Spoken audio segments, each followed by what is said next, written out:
Roberta, you think we, sorry, Barbara, you think we should start now? I'm sorry, what? You think we should start now? I think we should wait a couple of minutes. I don't think we even have a quorum yet. We need one more person. Yeah.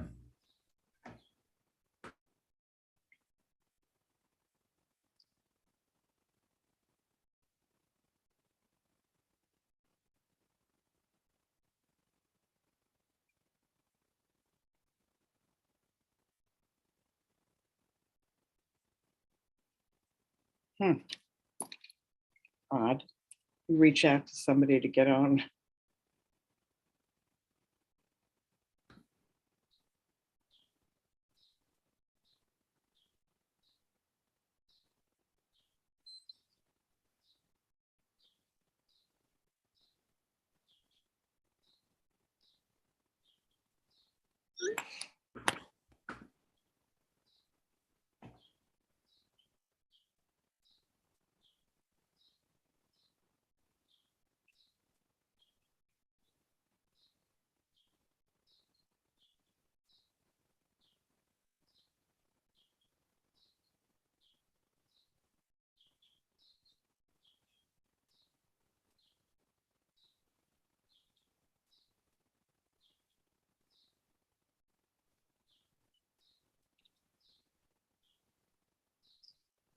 Wow, where is everybody?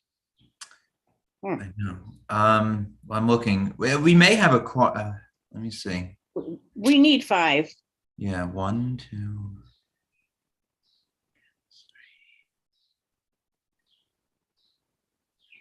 Seema and Roberta are here.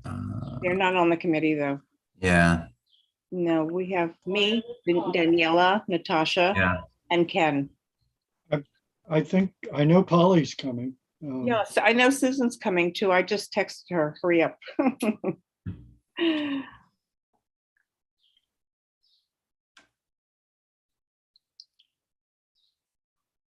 Sending a message to Will.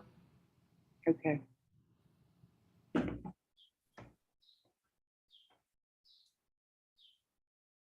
You can start even if you don't have a quorum. You just can't have any committee action. Well, our first item is a voting item, so I would like everybody to be there if at all possible, you know?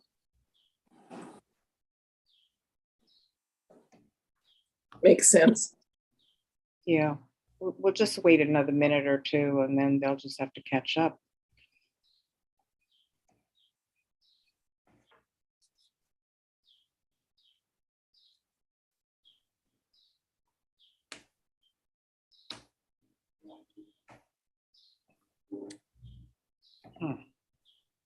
I'll check my email and see if anyone's having trouble getting in sometimes. Thanks. Yeah. Anybody on participants, maybe? So no one in my email, and yeah, we have, oh, good. Mark just joined. We can promote him. Who joined? Mark Diller. Okay, he's not on the committee either. Oh, that's right. He's not. Okay, well, we're getting CB7 members, but no. Yeah, Mark was the only nice board welcome. member in it.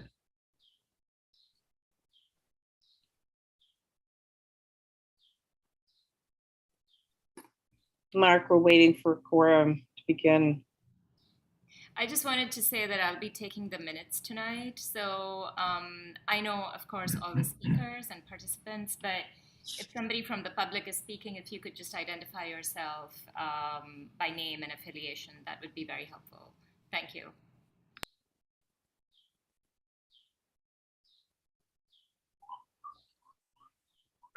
Oh, Eddie is joining us from Gail's office as well.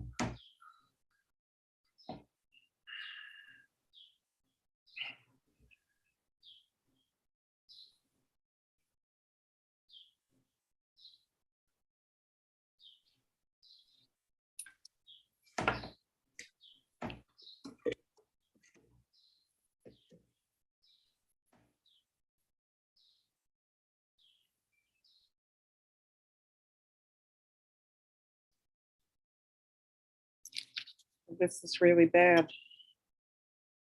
Just gonna make a fast call. Um, Do you guys need resolutions tonight? Because you can convene a meeting without a quorum if you don't need. We do Yeah. for the first on the item. first item, yes. But can we start, Barbara, do you think we can just start the presentation? And when it comes time for voting, hopefully by then we will have quorum. Well, then they won't know what they're voting on. Call Stephen and ask him to appoint me to the committee for the night. We still wouldn't have a quorum. We could start with a non-voting item, and assuming we have the people here for that.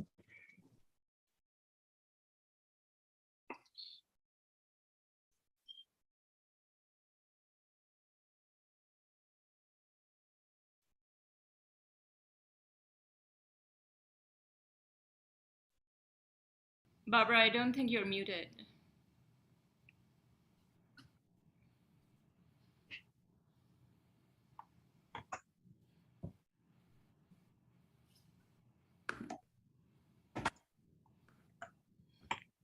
Susan's coming immediately.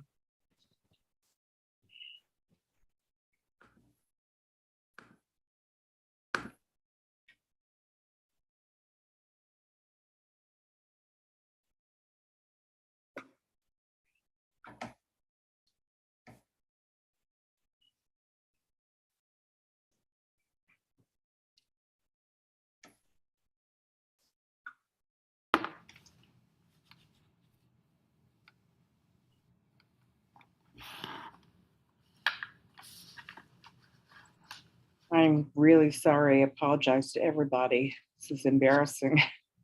As I understand, it's been a long day for a lot of people on the community board. So, oh, Susan is here. Okay, fantastic. Okay.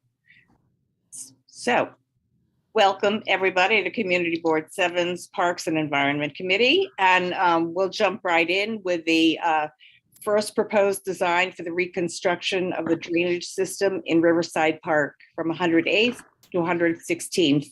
And Margaret, do you want to take the lead on this and introduce your team? Margaret, you're muted. Well, let me just say, I'm sorry I was late. John, do you want to do this? I don't want to. John Harold? Okay. So as you all know, we have dreadful drainage problems throughout the park. And we were fortunate to receive this funding to initially do the drainage study and then to do design for a portion from 108th Street to 116th Street in the park. And that's really the area where we have the greatest problems. But this has been hugely helpful for us to have this kind of park-wide analysis. We now have documentation of almost every catch basin that we have in the park. So, you know, it's incredibly beneficial to be able to do work in one area of the park. But having said that, to be able to look at the park holistically has been really, really helpful. So the design team are Nick Catalano is the lead engineer on the project, and he'll be doing the doing the presentation. Heidi Machino is from engineering at Parks Department Capital, and she is the project manager. And John Harold, and also I think Wes Hamilton is on the call this evening as well. He's our manager for the parks. So Nick, go for it. But you're muted. Everyone can hear me now? Yes. Okay. And I guess I'll share my screen. You have capabilities to do so. You should be Yeah. awesome.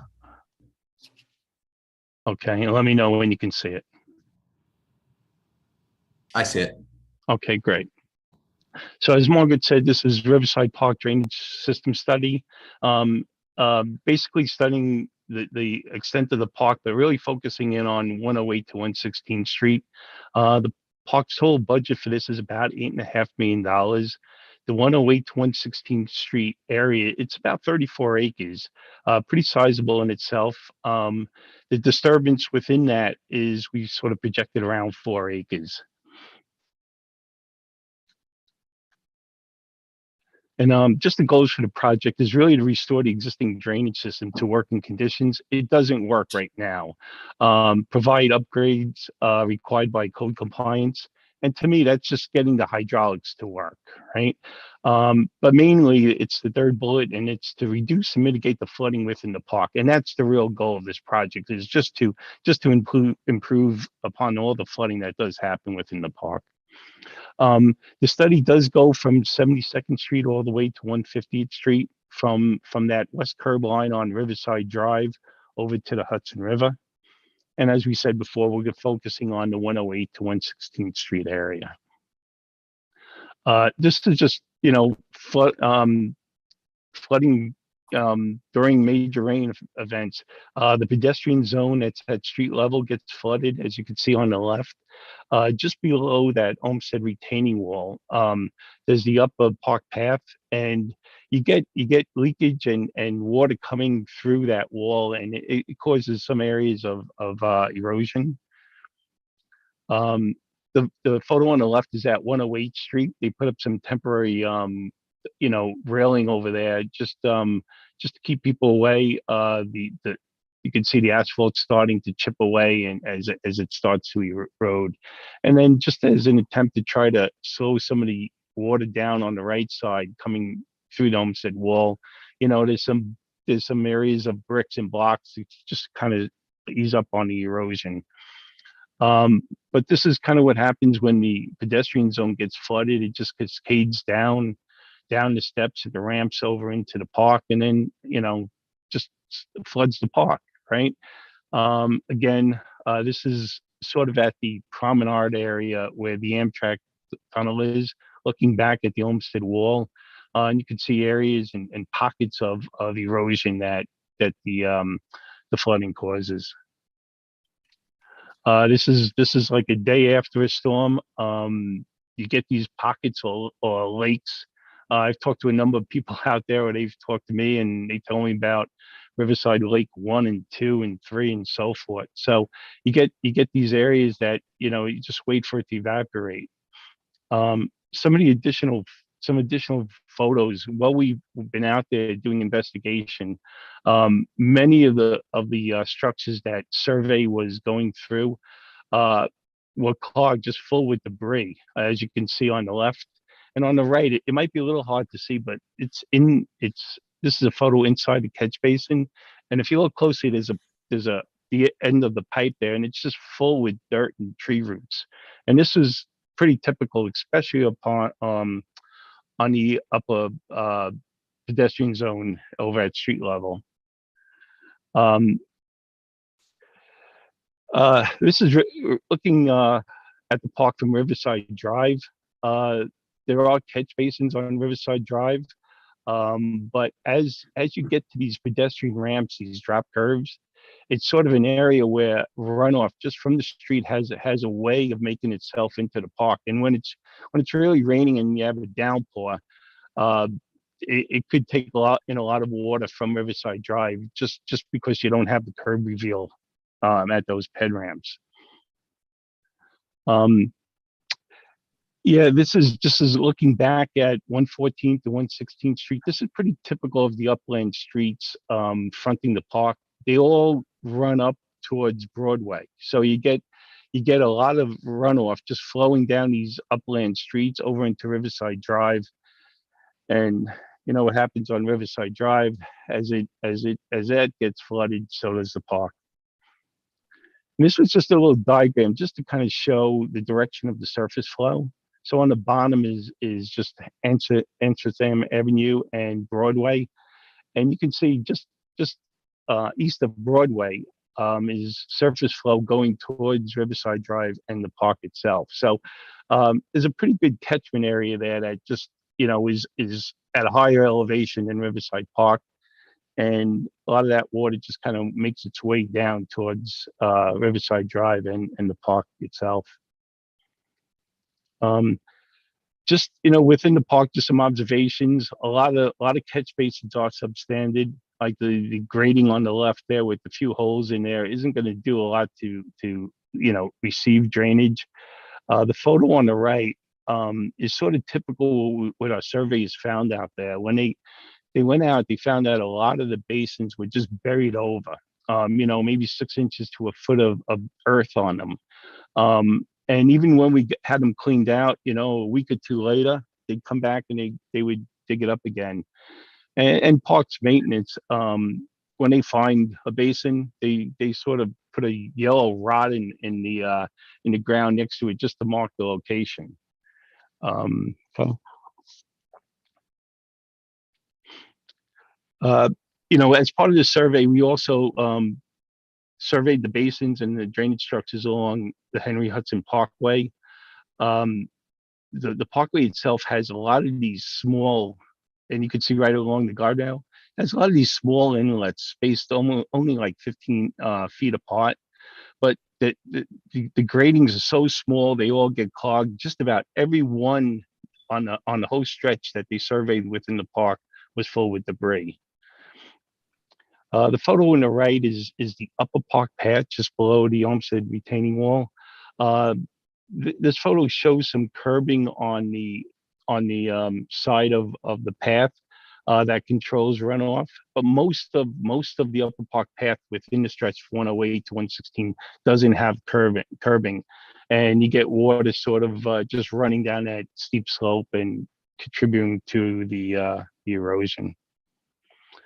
There's some sinkholes as you go along throughout the park.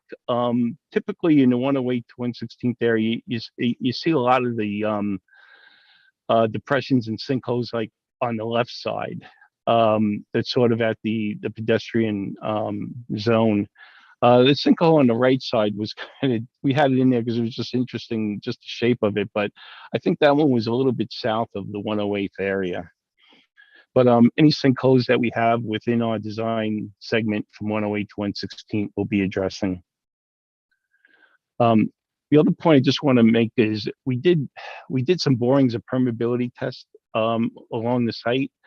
The permeability test recorded infiltration rates, and just about every infiltration rate was less than 0.1 inch per hour. Which means the site just it's not draining. The water is just not infiltrating into the soil. Just for comparison, when we do green infrastructure for DEP, DEP likes to see at least a 0.5 inch per hour infiltration rate. So we're not even anywhere near that. And that's part of the problem why you have flooding out there and lakes the day or two after. It just takes a long time to infiltrate into the ground. This is just a concept sketch, and this portion is from 108 to about 113th Street. 113th to 116th is on the next slide. But what you have here is, and I'll use my cursor because it's a little bit easier, but the yellow and orange here is the 108th Street outfall or combined sewer overflow. There's a regulator, a DEP regulator over in Riverside Drive. So this takes all the flow from the upland area, and the park drainage system does tie into this. This outfall goes and just discharges to the Hudson River. The light blue rectangular areas here are proposed swales, and our thought was that we'd have a longitudinal swale that would just capture some of the water as it runs down that steep slope. That slope is kind of uniform, so that everything just kind of runs down in that east to west direction and just misses a lot of the existing catch basins that are out there. So I thought was to try to collect some of that water within the swale.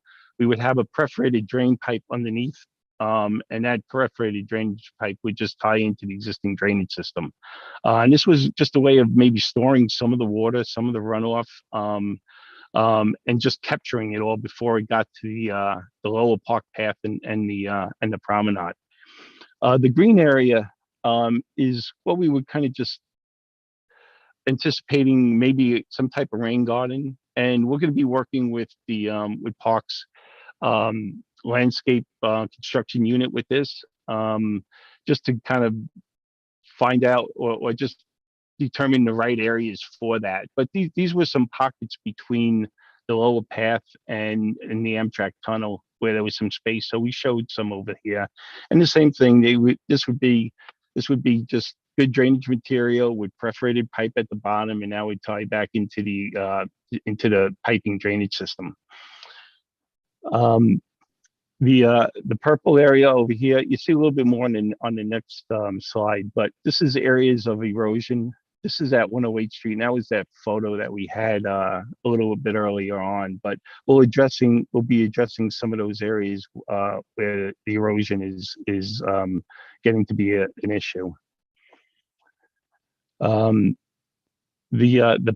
pinkish color here, this is at 108th Street. We're going to be looking to maybe raise the grade just a little bit at the pedestrian ramps.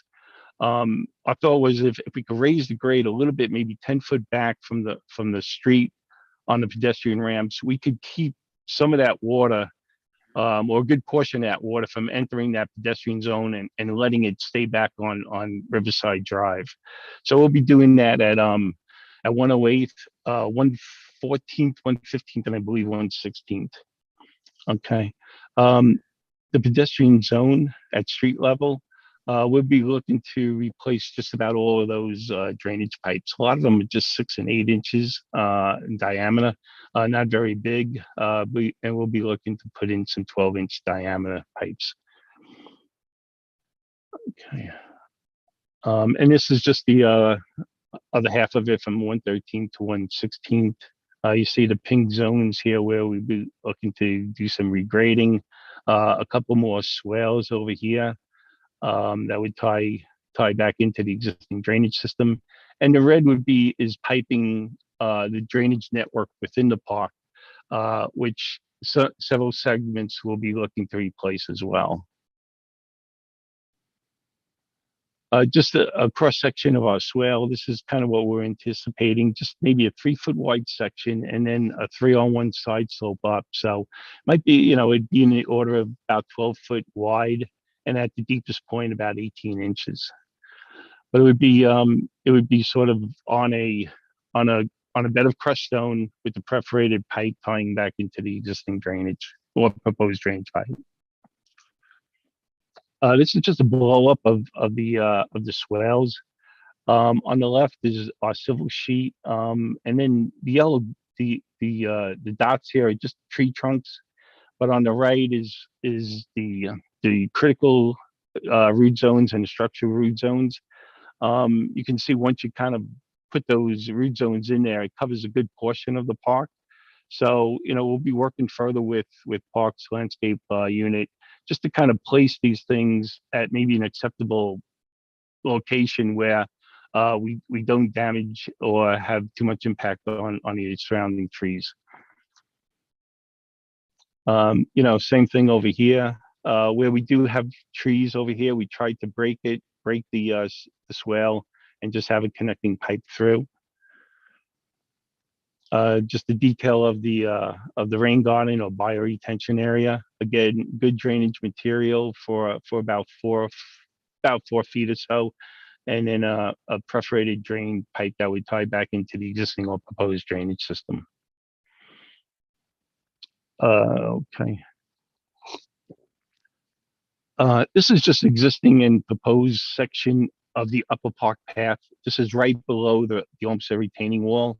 On the existing condition now, you do have this sort of buffer that slopes down to the upper park path, and you get some pockets of erosion with water seeping through that wall, and then it just kind of runs down the hill. Most of this path is without curbing. So on the right, we were proposing Just a small ditch here, just, maybe a foot deep or so to, and maybe a foot wide, 3 foot overall, just to capture some of that runoff that comes through the wall and pick it up before it gets to the path. And again, there would be an under drain there that ties into some additional catch basins that we're looking to put on the ramp. We also thought we'd come and do some block curbing for that whole stretch, just to control some runoff, get it into the basins. The idea being, if we can capture and take care of some of that water up top at the upper park path, it won't get down below to the lower portion of the park. And then we would try to do a little bit berm here on the side slope for stabilization. And this is just a section at the lower park path. The existing condition here, just to the left of the picture really here, is the Amtrak tunnel. And basically you just have the park path over here, and then the slope going up towards the upper park. So our section would be somewhere over here, would be that rain garden or bio detention area. We would repave the park at the same existing location. And we also talked about possibly putting in a wood chip trail adjacent to this. A lot of the pedestrians sort of walk off the path, and they sort of made it's sort of a pedestrian made path as it is right now. And then just upstream of that would be our drainage swale that we talked about a little earlier. Okay, this is just our engineering section from our drawings that show the Amtrak tunnel. Just to the right of it would be the rain garden with the lower park path, possible trail, and swale. And this is landscapers has developed a little landscape planting palette with some shrubs, grasses, mostly perennials within the swale and the rain garden. And then some seeding mix just for the side slope. Okay. So just to kind of come back to the pedestrian zone at street level, where we're getting some water that just kind of builds up and kind of makes its way into the park through the depressed section of the pedestrian ramps. Right about here, just 5 to 10 feet back, we'd like to pick up that grade so that to keep the water in the street rather than coming back. And this is just a little bit of an exaggerated section over here on the right. Just sloping, here's the curb line coming a little bit back at the ped ramp, just picking up the grade there and sloping it back. And the rest of the slope would slope back towards the retaining wall, but we'd also be adding some additional catch basins, especially at the openings where you have stairs and ramps into the park. That's about it with the presentation. I guess we can do questions.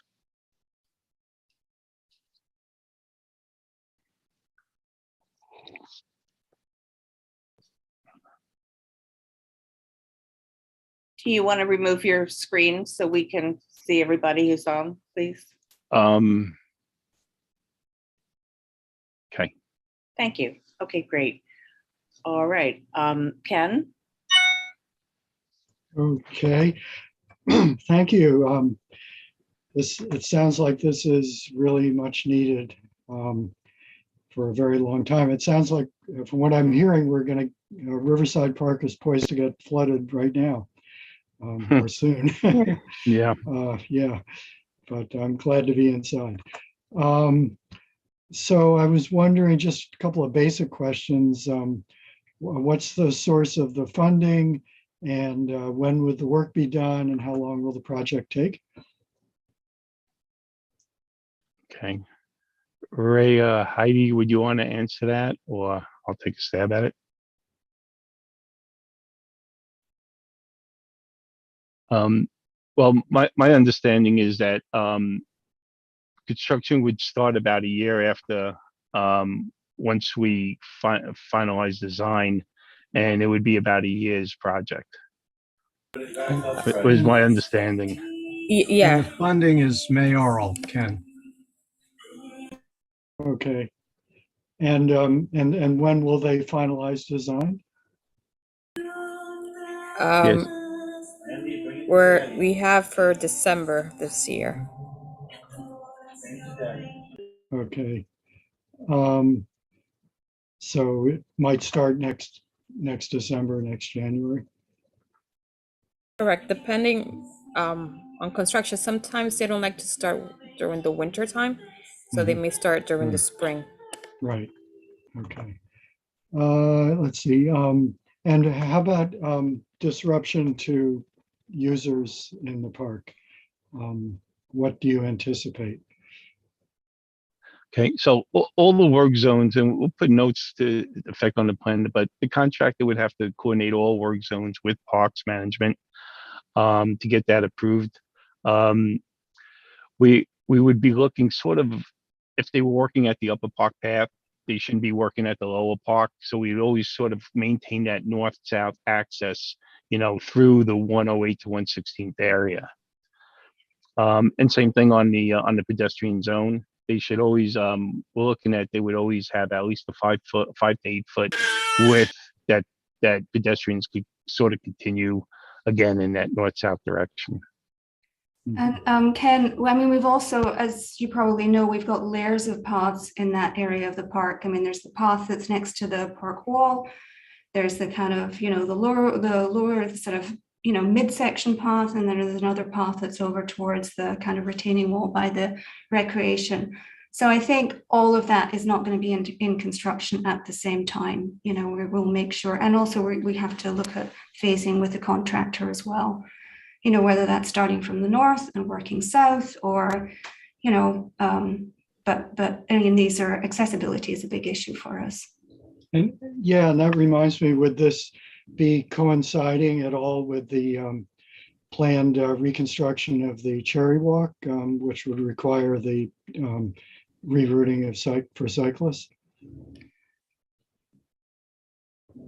There is a possibility, but I'm not sure that this is going to have an awful lot of impact on Cherry Walk, because the cyclists are going up and down from, I think the Cherry Walk cyclists aren't necessarily going to be cycling through the park. It seems more likely that they're going to be going up onto Riverside Drive. Okay, well, I'm just remembering. And also, I mean, as far as, I think the Cherry Walk construction is going to be pretty swift. I think we're going to get that done quite quickly. I mean, you saw the design. So if there is an overlap there, I think it will be brief.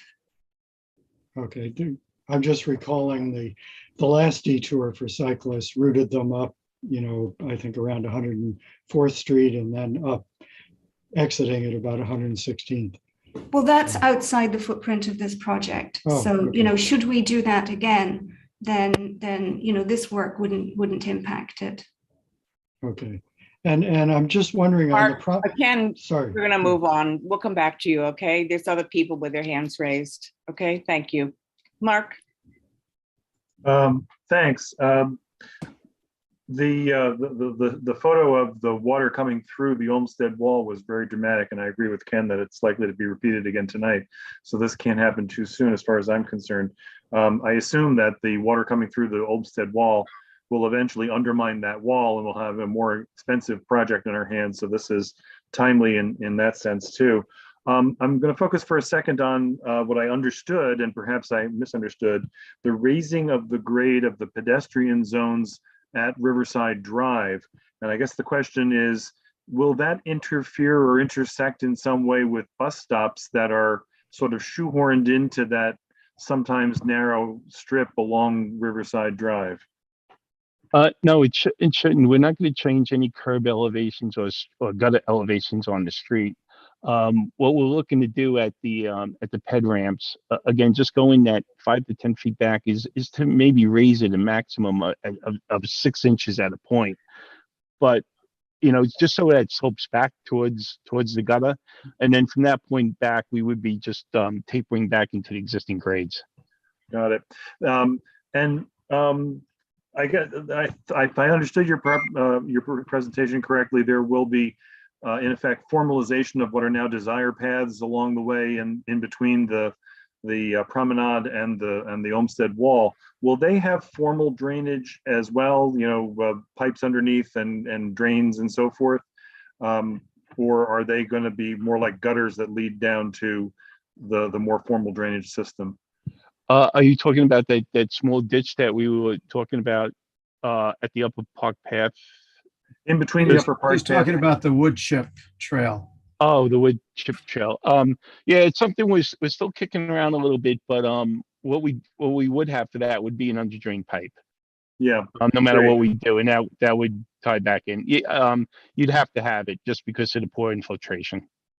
And are you replacing the existing underground pipes, or are they in good condition? We were able to televise some of them. Some of them were in functioning okay condition, but there were several pipes that had point collapses. You know, like the section that was broken. Yeah. So if it was at the end of the pipe, we were able to videotape most of it. But if it happened at the beginning of the pipe, the camera couldn't proceed any further. So there was a couple of pipes that had that condition. Well, this is a terrific project. I know it's not the kind that often leads to ribbon cuttings, but it's really terrific, and I'm very glad that you're taking it on. Thanks very much. Yeah, no, it's a great park. Holly. Yes, thank you for a great presentation. You showed something regarding the metal grates, I believe, that the holes were very small. So when you guys sit down to do the design plan and you finally find out, you said you're going to make them larger, like 12 inches as opposed to 6. So I'm just wondering, because it seems to be like a lot of leaves that get trapped there. Yep. Yeah. So what method are you going to use to kind of deter the accumulation of leaves on top of whatever grate that you choose to put down there? Yeah, well, to start with, we would be looking to put the standard parks grading. Those that we were showing weren't standard, you know. And the other part of this, and it's with any project, it's just going to be maintenance. You know, the leaves have to be cleared occasionally, or they'll, you know, debris will just fill the basins again. So it's really you know, we could upgrade it, but then it's a maintenance thing going forward. Okay, and then you also spoke about the infiltration of water into the land, and that has to be at a certain rate. So what method are you going to use to improve the infiltration of the water into the soil? Well, there's a ton of soil out there, and there's not too much we can do with that. But what we can do is at the rain gardens and these swales, we'll dig them out, and we'll put some good drainage material on there and crushed stone. Water travels very nicely through crushed stone, so that it gets to these under drain pipes and gets to the drainage system.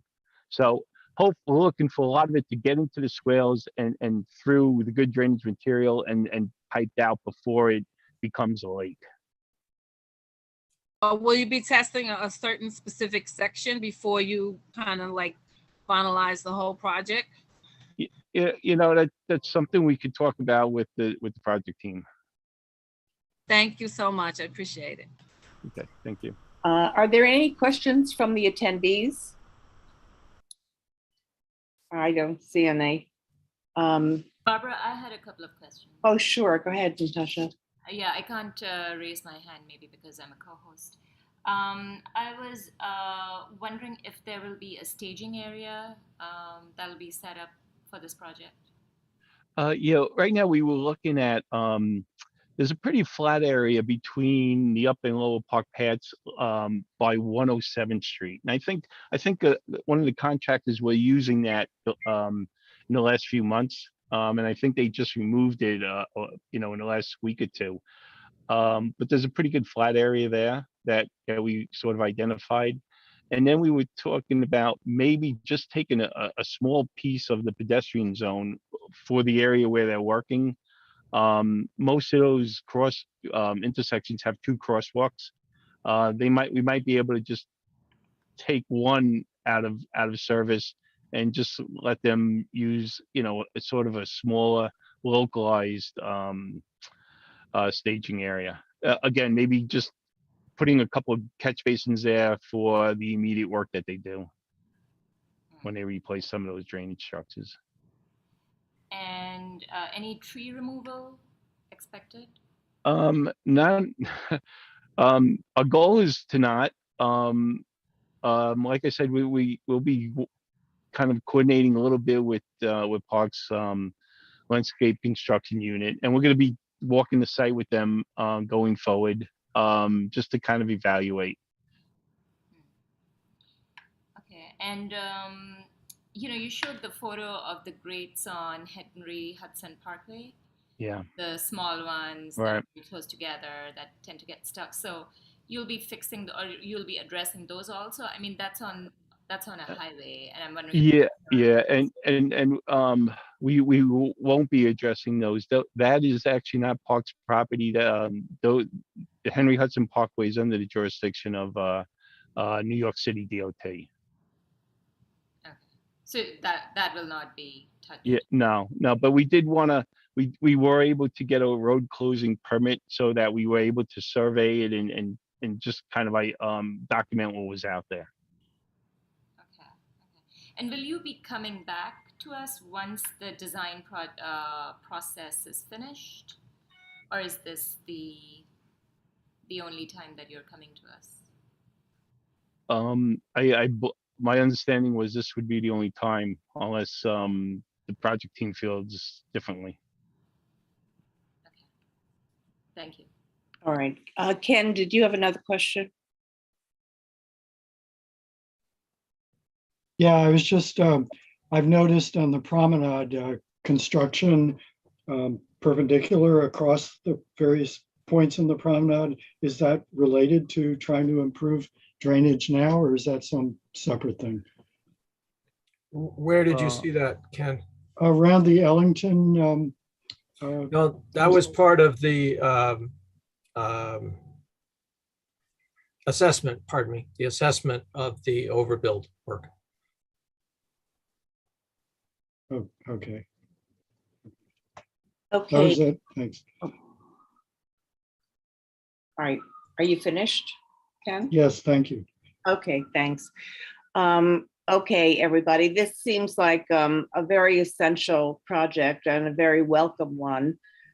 We just found out this evening that they were looking for a resolution. So I'm wondering if it would be okay if, now that you've heard the presentation, if we vote in concept, Natasha and I will write a resolution. We will pass it around to board members.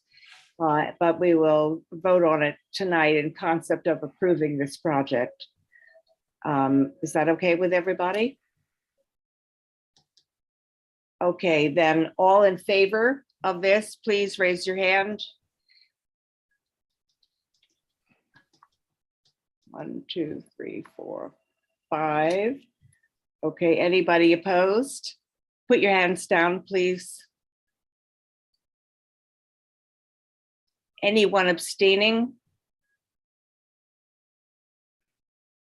And Daniela, I think you probably are not voting for cause at this point. Is that right? You're in favor of the project basically, but you're not voting, right? Okay, great. Okay. So it's 5001. Okay, thank you. Thank you very, very much. That was the committee. What about non-committee Oh, I'm members? so sorry, of course. Okay, non-committee board members, if everybody could please lower their hands. Non-committee board members in favor of the project. 1, 2, 3. Opposed? Roberta, are you opposed? And Mark, you're not opposed. Anyone abstaining? Barbara, I see Paul Fisher in attendees. Paul Fisher is no longer a member of Community Board 7. I'm so sorry. No worries. Okay, and anybody not voting for cause? Okay, then it's 3000. Thank you. Thanks to everybody for coming tonight. Thank And you. Thank and you. for waiting the delay in starting tonight. Okay, so next on the agenda is the Central Park Conservancy to renovate the North Meadow Center in Central Park. And Lane, you are presenting. Yes, thank you. Hi, everybody. Good to see everybody. I'm here with my colleagues, Bob Rumsey and Denise Keaveney, to talk about the renovation of the North Meadow Center. I'm going to share my screen. Okay. Okay. Are you seeing an aerial view of the park? Yes, we are. Okay, then we're in business. So we're here to talk about the renovation of the North Meadow Center, and just first to orient folks, if you're not familiar with the facility, it is located in the middle of the park. This is Central Park West, 5th Avenue, so it's above the reservoir. This is the 97th Street transverse across 97th Street, and this is our location, so on the south side of North Meadow ball fields. The building is a building that houses park operations and public program staff. It also has public restrooms, and the site includes recreation courts, both on the north and the south side. It also includes operational activity, primarily on the exterior, primarily on the west side of the facility. And just a little bit of history. It was built in 1910 as an operational facility to support the maintenance of the park. It was a storage yard, a shed and stable with large manure pits on either side, a refuse incinerator, and was really kind of built to support the maintenance of the park initially, historically. And we have just a few images. This is the earliest image that we have of the structure. This is the storage yard in 1919. The Parks Department was actually doing a public event to give away deadwood as firewood in the park. And just a few more images. These are all from the early 1930s. There's kind of an entrance into the courtyard. You can see sort of the storage activity in the courtyard. Those of you who are familiar with the site, this will probably kind of look the most familiar, this central breezeway through to the back, although the facade is significantly different now. It's a brick facade currently. And then another image of the courtyard. Of the east wing, at some point a shed was actually added in the courtyard. And then in the 1930s, Robert Moses becomes Parks Commissioner in 1934. And so in 1935, this area of the park was redeveloped under Moses with a focus on the outdoor recreation. So it's at this time that the ball fields, handball courts, there's horseshoe courts are added. And the building underwent a significant renovation at this time. So public restrooms were added, some space for recreational programming, boiler rooms were added to make it a heated facility, which it had just been an unheated storage shed and stable historically. And it's at this time that the current brick facade and windows were installed. This is actually a photo just right after that project, and it shows on the west wing, which was still an operational area of the building, that this door was added where there were originally 3 small windows, was added to access the operational space so that there'd be separate access from recreational space on the other side of the building. This is also in the early 1930s. You can see it's still being used. The south side of the building, the courtyard, is still being used as a storage facility. This is the only early image we have of the brick facade that was added in the courtyard in the south side of the building. And then jumping ahead a little bit to the mid-1960s, but you can see in the rear of the building is where kind of a concentration of the recreational facilities were built. So the ball fields, the handball courts. This is a little bit later in the 60s, so you can see kind of the deterioration of the park landscape. Central Park Conservancy was founded in 1980, and since then has been partnering with the Parks Department to restore and better maintain the park landscapes. In addition, the Conservancy early on developed, established some recreation programs at the facility, and most popular and longstanding has been we restripe the basketball courts. We run basketball clinics and give out basketballs and some other recreational programming, but this is kind of the most significant. But in addition to being a recreational facility, it is still an operations facility. It's one of the two main facilities in the park, out of which our park-based operations staff who take care of the park are based. And so just to go to the purpose of the project, it's a threefold kind of purpose of the project. The first is to renovate the public facilities, so the recreation courts and the restrooms that are in the building. Renovate the park operations space inside the building, and then site work, so on the outside of the building, to support park operations. And that's really focused on space that is used for operational activity, including our electric carts that are kind of our green fleet. So over the last 10 plus years, we've been moving away from larger gas-powered vehicles to smaller golf carts and electric-powered golf carts. And that's been something that we've really committed to do over the last, really since 2010 we started, and have been moving towards a smaller fleet. And currently we have kind of limited capacity to actually charge the electric carts at this facility. So there's kind of more carts going back and forth from our 79th Street location and kind of traveling back and forth across the park. So part of the purpose of this project is to better distribute that use. So to talk about the public recreation part of the project.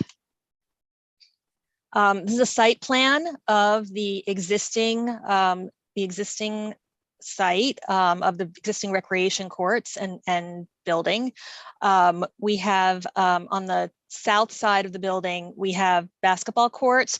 There's the 3 youth basketball courts over on this side. And then we have 1 full-size court on the other side that until recently, if you're at all familiar with, with this area, was actually most of the time this area was used as a parking lot for operational vehicles, but we had striped it as a basketball court and to use it for tournaments and kind of special events, but it would have to kind of be cleared for those events. So part of this project, and with kind of the conversion of our fleet and the kind of changing use of the space, is to return this kind of, to eliminate parking entirely and permanently, and return this to full-time recreational use.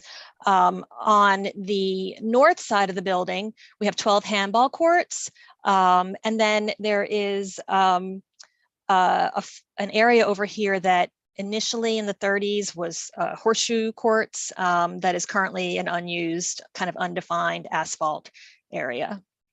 We have public restrooms in the building that are kind of currently at the far ends. So the women's over here on one end and the men's on the other. They're kind of in the distant corners of the building. We also have public program staff. So our staff who run those basketball clinics and hand out the basketballs are in this area here. And it's kind of creates sort of a distance and kind of difficulty in finding, and a little bit of a complication to kind of walk through, if you say on this side, to walk through the activity on either side to get to those ends. And then we have a multi-purpose space here, which is, it's used for training for our staff and for volunteers. We use it for community events, community meetings. So I'm just going to take you through a kind of a quick tour. We'll go around where you see these 3 views. We'll look first at the basketball courts, the junior courts, the big large courts, and then over here towards the handball courts. Oops, I went the wrong way. Okay, so this is a view of those 3 junior courts. You see looking towards the south facade and the central breezeway here. You can see we have a few benches kind of scattered on either end. This area is fenced off as basketball courts. Then going to the other side over here. Oh, I'm sorry, I keep going the wrong way. not a very good trackball user. Okay. This is the area that is the full-size court that, as I said, has primarily been used in the past for special events and tournaments. It was until fairly recently used most of the time as a parking lot. And this does not currently have fencing to kind of separate it off because it had been used as a parking lot. This is a view looking west from that undefined asphalt area that used to be horseshoe courts towards the handball courts. What you see, the activity that you see here is not actually handball, as you can probably tell. It's pickleball. I don't know how many folks are aware of the pickleball craze. I think it's something that a couple of years ago, I think many of us had never heard of it. And I still sometimes talk about pickleball and people don't know what I'm talking about. But for those who do, it's becoming a very, very popular in the last couple of years activity in the park and elsewhere. And so what we currently have is kind of a sharing of the handball courts where the pickleball players will come and use, several of the handball courts, and there's really kind of increasing demand. So one of the things that we're looking to do is kind of try to balance and accommodate as much use as possible. So this is the proposed site plan for the recreation courts and the recreation facility. Starting where we started down here, we'll be repaving the basketball courts, the existing courts, and both the 3 junior ones and the larger court. As I said, we'll be permanently and completely removing any parking from this area. There is no fence over here to kind of separate out the use and kind of prevent balls from kind of hitting people walking through. So we'll be mirroring the fence on this side and adding, in both cases, a row of benches. On the north side, refurbishing the handball walls. There's like cracks and spalls that we'll be repairing and refurbishing. Repainting the handball courts. And then we are proposing 2 new permanent pickleball courts in this area. We'll be repaving it, painting new courts in this area. And moving, I had forgotten to show that there are currently chess and checkers tables over here in order to kind of create the room, moving the chess and checkers tables over to this side. And then taking the kind of public activity, the restrooms that were in the corners, the far corners of the building, and moving them centrally, and that public program space that we run our clinics from and give out the basketballs from, and that multi-purpose room, making them more centrally located so that we have this kind of central access, and it's more convenient for everybody using the facilities, and thereby moving the park operations space kind of out to the perimeter and eliminating some of those conflicts of use. Also adding new drinking fountains with bottle fillers, one here, here, and here, and bike racks throughout.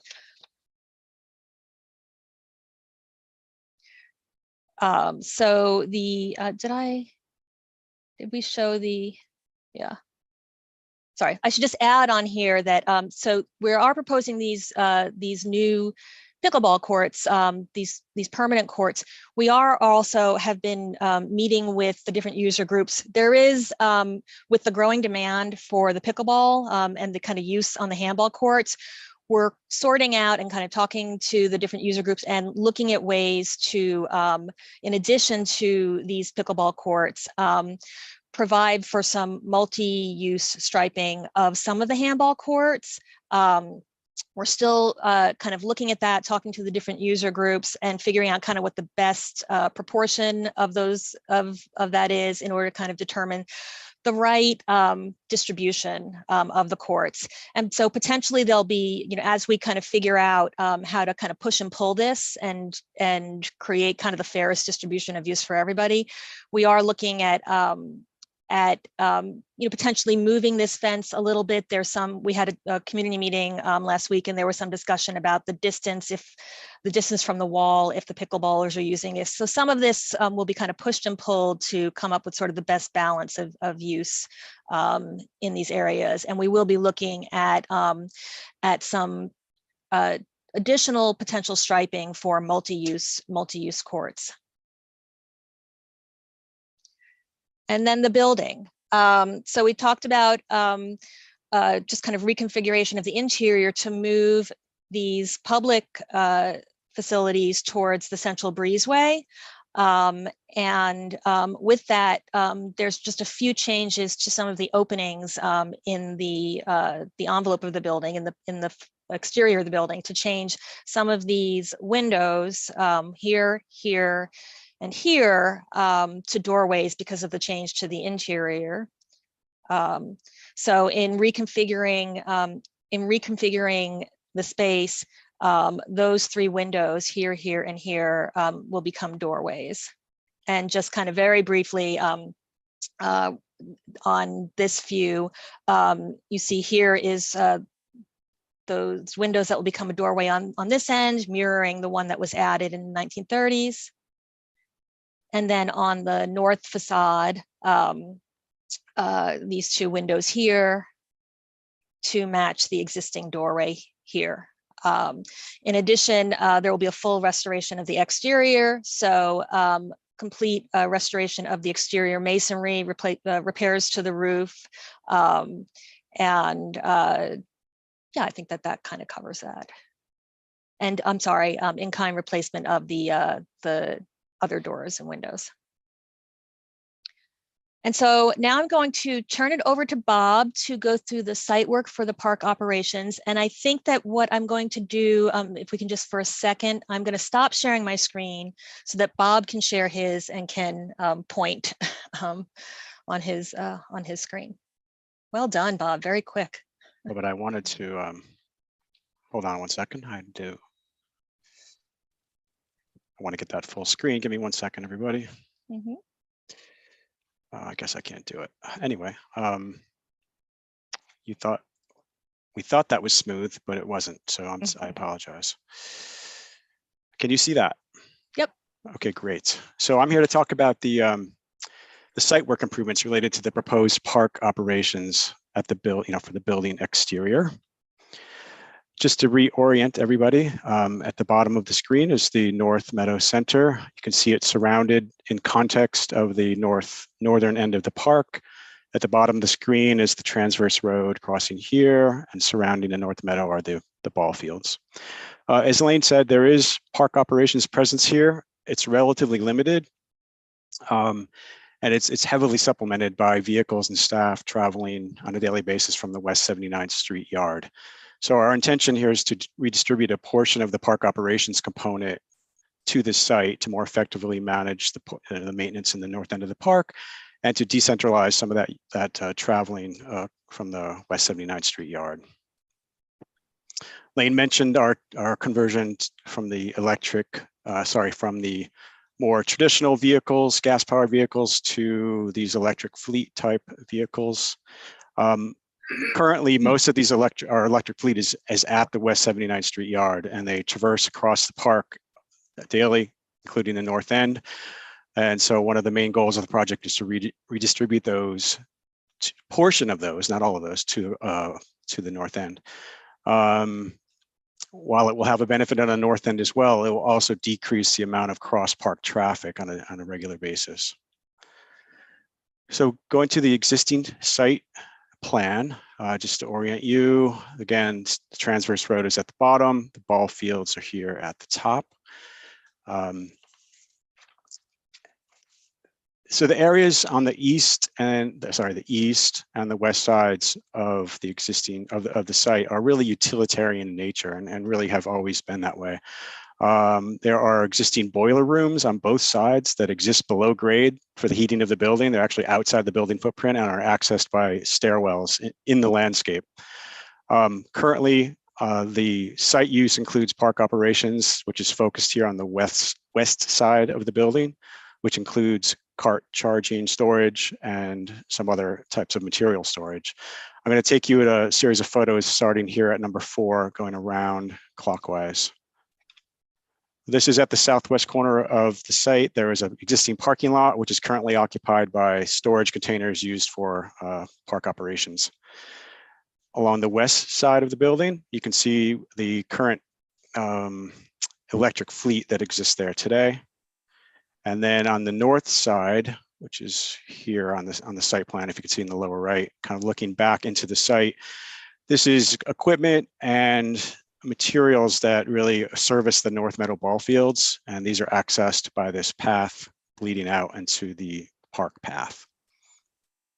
And then going over to the east side of the site, you can see a small storage area. And then you get a sense of these kind of the vaults, these boiler vaults below grade, and the stairwells that are accessing them. And then to speak about the proposed plan, our goal here is that the site improvements will really define, contain, and screen the park operations use on both sides of the building, creating an organized back of house operations that can coexist with the public recreation courts. So this will include electric cart storage on the west side and the east side. Storage containers that I showed you will be just redistributed throughout these areas. And there will be significant planting improvements done to screen these areas. So then specifically on the west side, the parking area that I showed you will become designated for larger electric vehicles and will be screened by plantings. The main cart storage will be on the west side of the building. And then up here where I showed you that access path and the equipment, that'll be removed and cart access will occur through the southwest corner here. Moving over to the east side, we'll have a kind of a mirrored cart charging area on the east side of the building. It will be accessed from this park path via a travelway that we're going to create here, creating this travelway by moving the existing fence inward west to create a two-way travelway for electric carts. On the southeast corner of the building here, a circulation route will be created. I'll show you that in a photo. This is that existing southeast corner of the building. And we have a difference in grade between the courts here and outside where we're doing our proposed work. So our proposal here is to connect the court area with the new door. Elaine mentioned this earlier in the building, to the new door, to the cart area. This will require a modest retaining wall to create this path connecting these three. That wall will be a stone wall to match the building facade and the existing retaining wall here that surrounds the courts. This wall, which steps back considerably behind the building, will be a concrete wall, and both will be screened with a composed planting a composed planting scheme to better ground the building, but also to help screen these utility areas. And then going to a secondary view, which is pulled out a little bit further and over to the right, you can see the existing corner of the same side of the building, and then the proposed view with the walls, again, screened by planting. And then just go back to the plan for a second to orient you. I'm going to be talking about this northwest corner.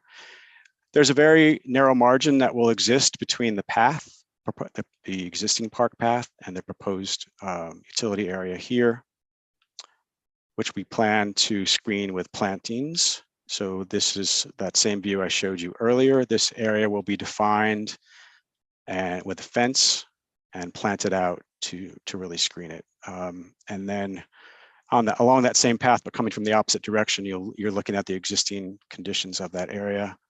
Again, this area will be defined with a fence and screened as well.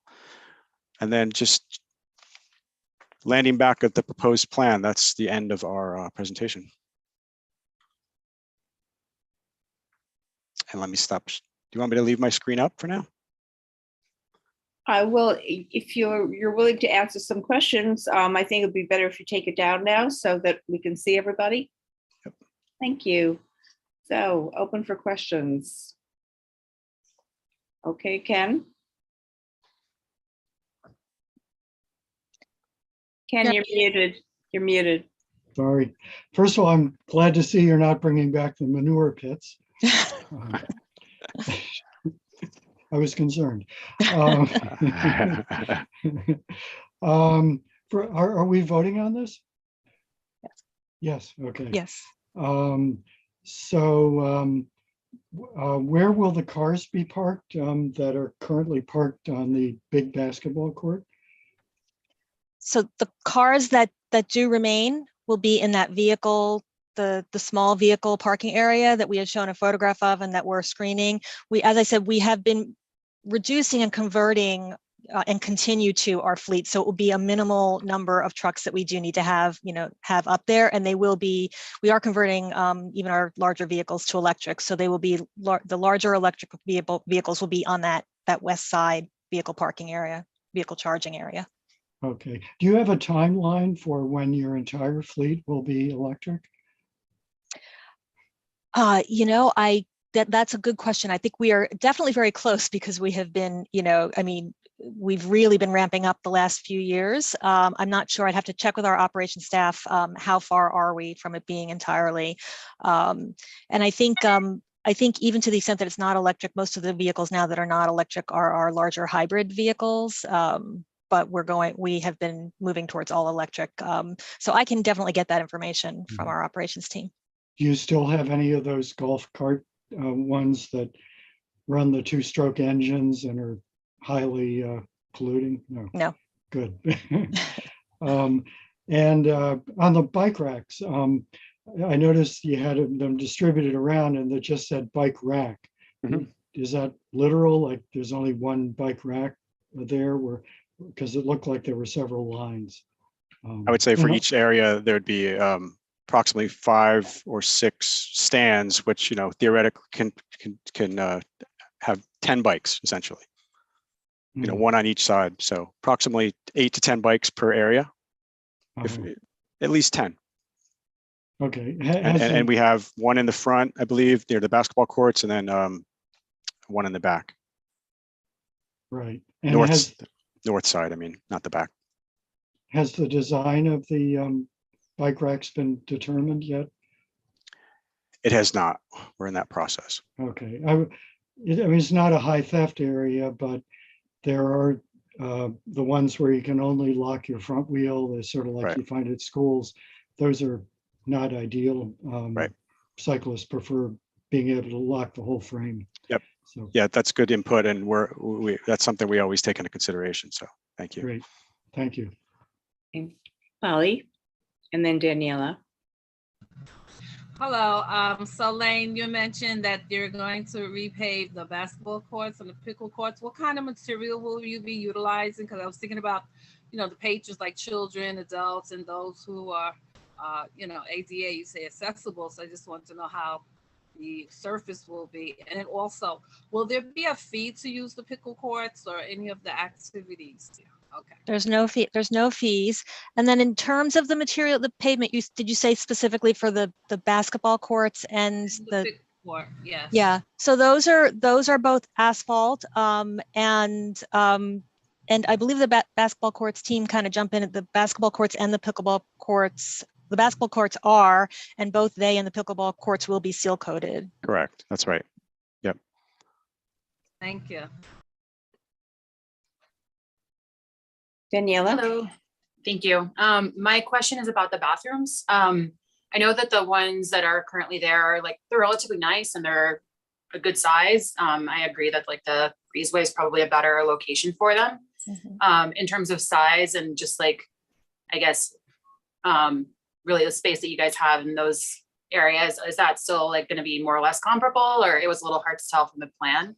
Yeah, it is somewhat smaller. The bathrooms, actually, particularly the men's rooms, are oversized. There's actually significantly more fixtures and space in the men's rooms and the women's rooms. I don't know. We've been in chatting about this. We just kind of think that maybe it had to do with this idea that men play sports more than women. I'm not sure. But back when they were laid out, and the actual stalls are actually pretty small. And then we did have to create kind of separate accessible for each of them. And because they're on separate ends, separate wheelchair accessible restrooms that are a totally separate restroom. So by consolidating it, there will be less fixtures. I will say that when we go in there, even kind of on the weekends, whatever. It's rare that there's more than like 1 or 2 people in there. So we feel pretty comfortable with the size. And the restrooms will have the men's and women's will each have an accessible stall included in the restrooms. And then there will also be a gender neutral / family restroom that's also accessible. So I think that, it will be, it's slightly smaller. I think it's a better use of space, and they'll definitely be more central and nicer.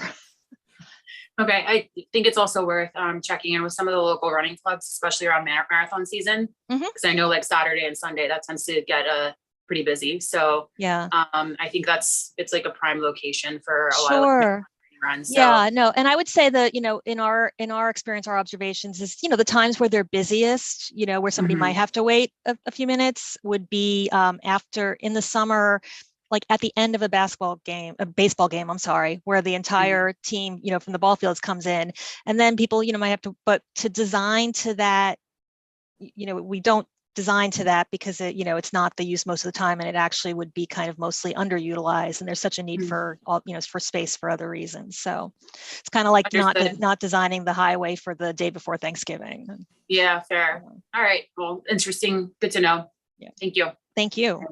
Susan. Thanks so much. Lane, nice to see you. How long will the project take and when will it start? Yeah, so we are aiming to start construction in September, or I should say early fall. I think September is our fingers crossed is what we're shooting for, and we expect it to be 12 on the ambitious end, 18 probably on the more conservative end month schedule, and we'll kind of know more for sure as we kind of get closer and have a contractor on board. That's great. Second question is, how much space around it will there be additionally taken up for construction? Because I was surprised with the Mirror project, what the additional footprint was. Yeah. If we can pull it up, Bob, do you have a sense, or Denise, do you guys have a sense of sort of, beyond what the kind of construction limits are likely to be?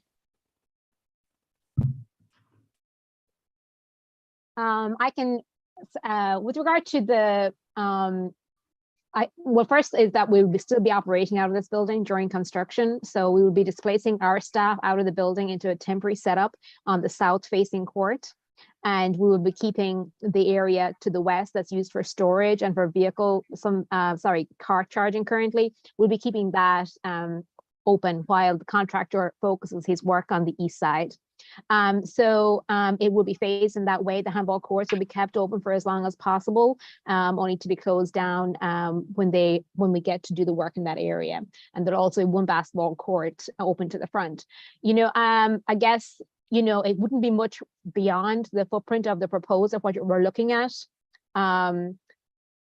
Because within the actual basketball court would also be looking to have the contractor set up in that area too.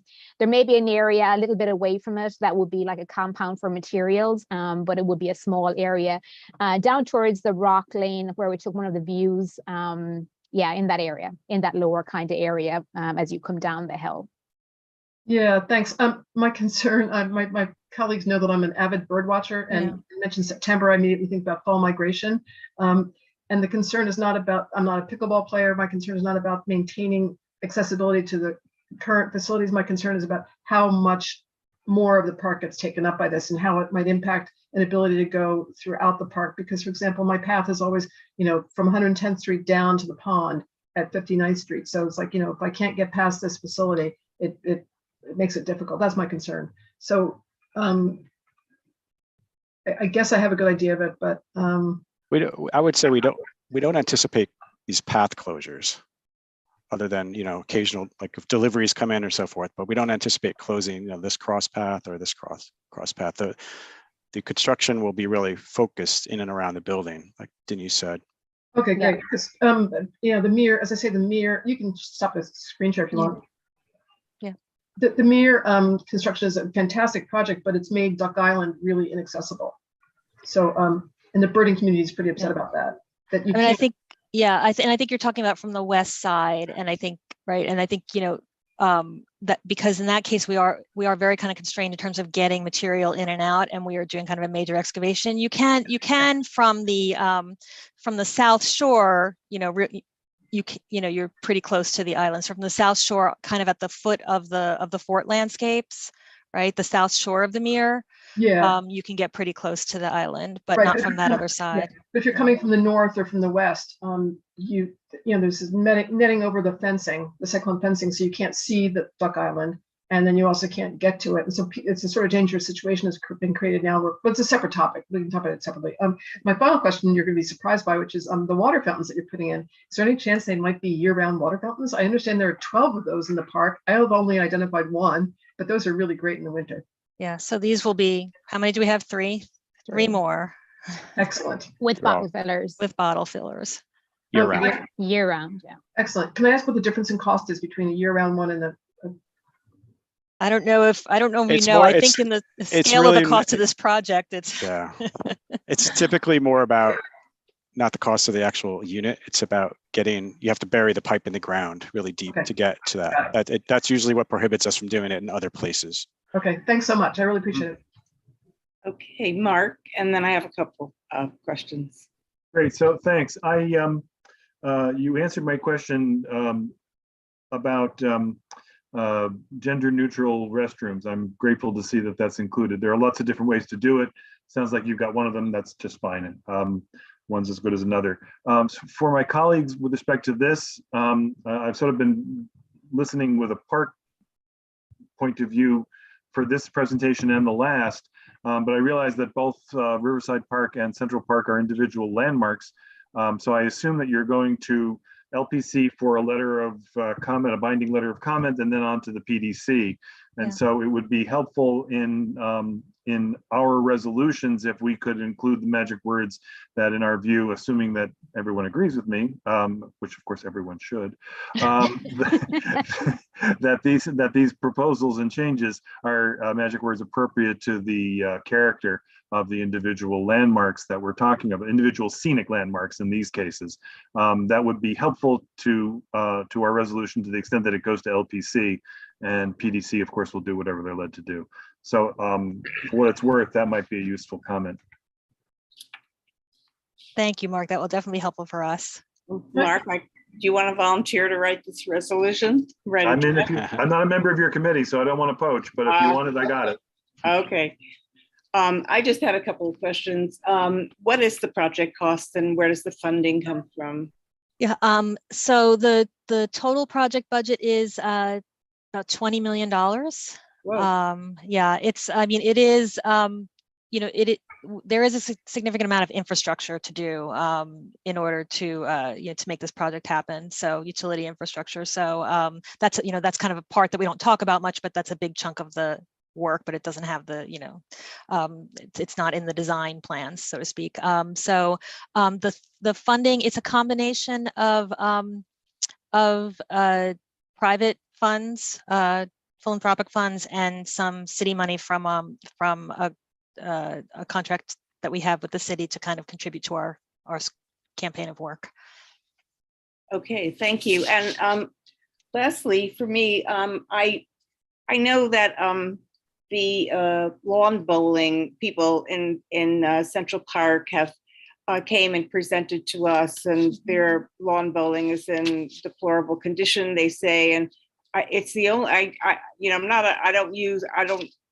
don't participate in that sport, but I understand that it is one of the only, if not the only, sport that people who are disabled can participate in. I wondered if maybe part of that parking lot, instead of putting another pickleball park court, if you might consider putting in a strip of grass and having lawn bowling.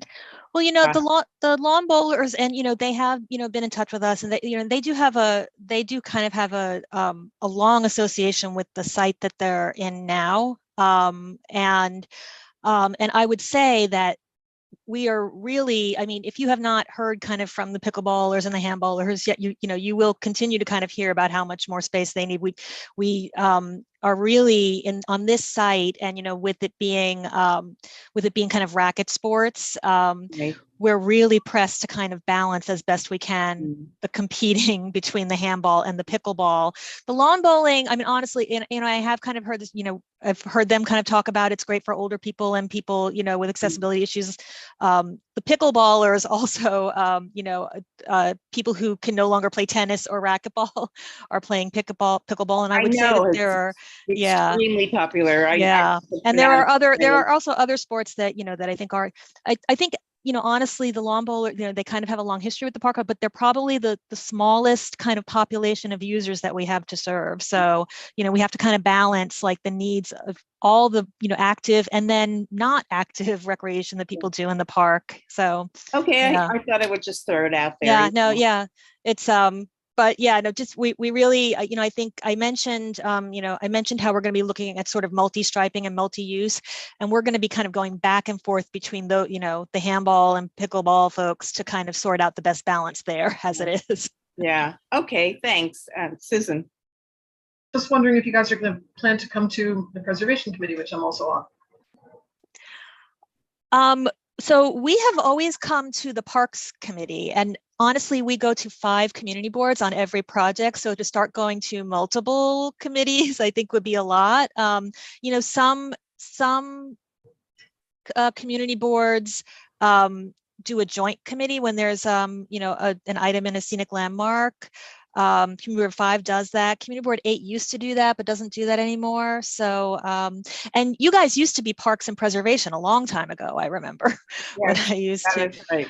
But I would say, if this is something that we want to talk about going forward, and I don't know who, maybe you guys can tell me who on the board to talk to, is do you want to do joint committees for scenic landmarks items, but to actually present to 2 different committees of a board? I think we would look for, hope for that there could be another way to accomplish that. As it is, we sometimes have 2 different community boards on the same night, and we're trying to, go between them. And okay, in order to write the resolution, can we make an assumption? 1 second, Natasha.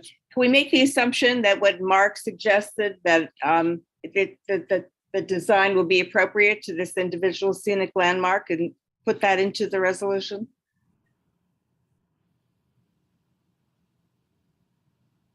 Lane?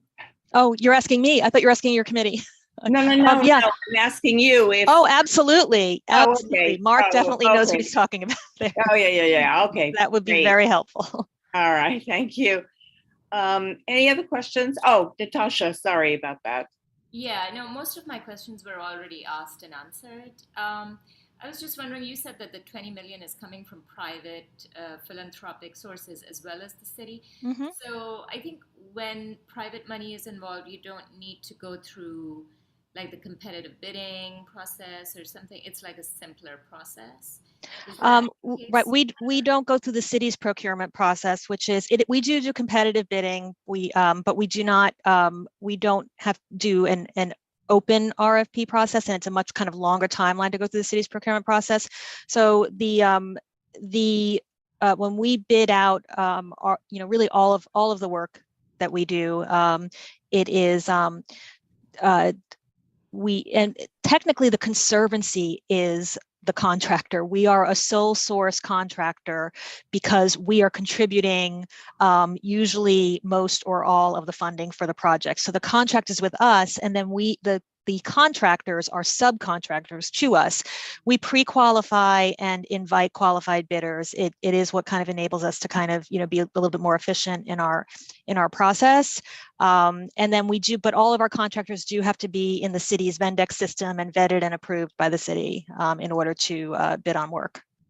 Okay, and just one suggestion, if you could add like a couple, if not 3 or 4 big bellies to this project as well, that would be really helpful, because if you're expecting increased usage, then the increased garbage will come, and you know that.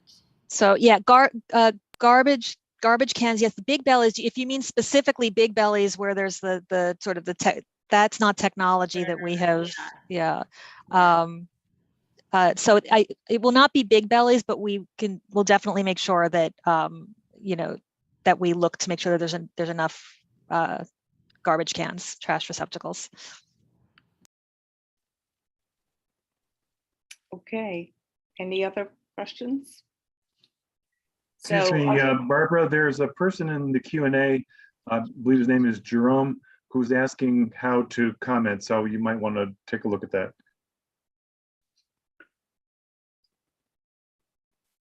Jerome. Jerome, I unmuted. If you unmute yourself, you can talk. Okay, am I unmuted now? Yes, you are. All right, well, I don't want to interrupt what you're doing. You're working on an important thing. Is there a section in the meeting where you just open it up to the floor to? At the end of the meeting. At the end of the meeting, if you have new business, yes, we'll take it up then, okay? Yeah, that's what I'd like to do. Thank you. Sure, you're welcome. Peter. Peter, unmute, okay? Thank you. Sorry, it went back. In any case, hi. Hi. Thank you so much. This has been really great to listen to. One thing that, I mean, I heard the comment about the big bellies. A number of cities have bear-proof containers, which are really helpful with raccoons. And the raccoons are proliferating. I was out there the other day, and I think there was about a dozen along the western edge of the park. And I've had them on my roof. I've had them around the area. So just to be aware of it, that might be a good solution, and it's not nearly as expensive or as technologically challenging as the big bellies. So just a quick comment. And if it can keep out a bear, I would think it could keep out a raccoon. It should. And rats. Yes. Thanks, Peter. I don't know if anything keeps out rats, but They do. Unfortunately, we did not see this project in advance, so we don't have any kind of draft resolution. So once again, I'll have to ask for your patience and us writing a resolution and passing it around to everybody in concept. Hope that we can vote tonight so we can accommodate. Is that okay? Okay, so committee members, all in favor? 1, 2, 3, 5. Anybody opposed? I don't think we have any other committee members, do we? Except for Daniela, and Daniela is abstaining with cause tonight for a personal reason. But there's nobody opposed, and I'm assuming that nobody is abstaining, and Daniela is okay. Very good. So it's 5-0-0-0. So now non-committee members, all in favor? Barbara, Daniela, if you could just lower your hand, please. Barbara, it was 5001. Right, you said 5001. 5001, thank you. Seema, Mark, 2 in favor. Anybody opposed? Anyone abstaining? Anyone not voting for cause? So it's 2-0-0-0. Okay, thank you. thank you all. Thank you very much. Before I forget, everybody, our next Parks meeting falls on Juneteenth, which is May 20th, June 20th. And so the next meeting will be on June 27th, which is the Monday after that. Okay, all right. So, thank you. Wait, Lane, are you still there? Oh no, okay. Natasha, do you want to take this next one? Yeah, our next topic of conversation is about the budget and the DNS, the proposed budget for the proposed budget items for Parks and Environment for fiscal year 2023. And for that discussion, we have with us Leo Bolaro. He's the budget director for Council Member Gail Brewer. And And is Leo here? Yes. Yes, hi. Hi, how are you? Hi, Thank folks. you. Great. We had your colleague Eddie over last month, but we're very happy that you could join us. And Yeah. in anticipation for this meeting, I had shared all our proposed capital and expense proposals with Leo, and I was just wondering if you could talk a little bit about the council members' position on some or all of these projects. Where do you think we have hope? Absolutely. Yeah. And thank you. I see some familiar faces. I've been having a couple of conversations with either other committees, or last week was with the budget folks. So it's nice to meet the new folks. I thought what I'd like to do with my time tonight is just tell you a little bit about our approach on how we've been gathering feedback over the last couple of months, the areas that we're going to try to prioritize. And when I say that, it's, we're feeling pretty confident that we're going to be able to give direct capital and funding to these projects. And for the areas that we can't directly support with funding, we're trying to bring attention to them. And that I'll give you examples and it'll kind of become clear. And then of course, just ending it with any questions and any feedback and any priorities that you want me to really highlight for the council member. As I think you all are well aware, we're in the last stretch of the city budget negotiations, where we're going to, we will vote on a budget by June 30th.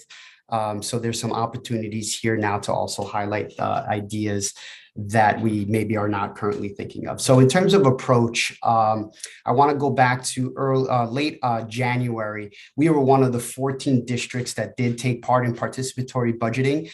Your office served as a site, and some of the folks helped us volunteer and get the word out. So we're very thankful for that. After a 2-year hiatus, it was shut down because of COVID. Some council members and Council Member Brewer felt very strongly about bringing this back to the district. We led a process around participatory budgeting. I bring that up because it definitely is a good, it's a good data point, right? For instance, so when we talk about pickleball courts, and I also just learned about them myself, you learn them through that process of participatory budgeting. People are going to surface ideas, highlight ideas that they feel are important to them. So that was one area that we were using to kind of gather ideas, not only for parks. I know this is a parks meeting, but I want to keep always making sure I'm coming back to that park point. But we did have some projects. We actually had one of the winning projects is going to be planting new trees and tree guards, and we'll be collaborating with the folks at the Parks Department at Broadway Malls to help us figure out. Also internally, my colleague Eddie is leading an effort of volunteers where we're scoping out the neighborhood, trying to see the status of our trees, our tree guards, and where we could put that. So that is something that we are committed to. Councilmember Brewer is committed to supporting the $1 million of projects that came up. One of them was parks, 2 of them were schools, and 1 of them was in collaboration with NYPD. We'll be placing some security cameras along the district. So that was one set. Of course, we've talked to folks here, just trying to get ideas. We've read the district needs statements. We keep, trying to engage around the things that we're seeing on paper and the things that we've had a couple of meetings with some committees to understand. And then also we've talked to our friends at the Parks Department. I know John Harold was on this earlier. He kind of tells us which projects are important to him. We talked to the Central Park Conservatory and Parks Department as well. And then I think, are of a great advantage where Councilmember Brewer has, represented this district, represented the borough for so long that she knows projects that people want to see happen. So we're constantly, I'm constantly hearing that part in our planning conversation. So that was a little bit of our approach. If I may go out on a limb here and talk a little bit about the areas that we're trying to prioritize. So I mentioned Riverside Park. There is a particular stairwell that is in dire need. So we are looking to give funding directly to that project to see the repairs along. I think it's around 91st Street. I'm happy to report, and I'm working on a letter that I'm going to send to your board, and of course include your your committees as well, that Councilmember Brewer is prioritizing Gertrude Ederlin, the skylight. She has found funding for that.